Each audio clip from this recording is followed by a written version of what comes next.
Et si la France de Vichy avait été la France de Clermont? En 1940, 2 jours ont suffi au gouvernement de la Troisième République pour juger la ville ouvrière trop à gauche. Vichy devient donc la capitale du nouvel État français.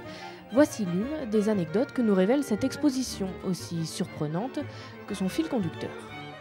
L'université de Strasbourg, qui s'était repliée à Clermont-Ferrand en 1939 et qui en 1940, à la suite de la défaite, fait le premier geste patriotique de résistance en quelque sorte, en décidant de rester à Clermont-Ferrand. Et nous avons repris ce logo de la cathédrale de Strasbourg qui, à partir d'un pan de mur, d'une cellule des lieux d'interrogatoire du 2 bis avenue de Royat, comme si l'un d'entre eux nous accompagnait à travers les transformations du Puy-de-Dôme. Le Puy-de-Dôme, terre d'accueil et de solidarité, en juin 1940, ce ne sont pas moins de 180 000 personnes qui se réfugient à Clermont-Ferrand.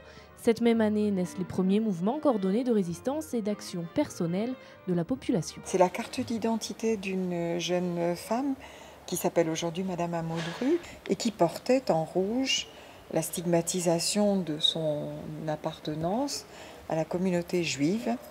Et voici maintenant la carte d'identité scolaire, document tout à fait officiel qu'avait fait le principal de son collège, Monsieur Laurent, vous voyez la photo est identique, et qui ne porte cette fois-ci aucune mention juive.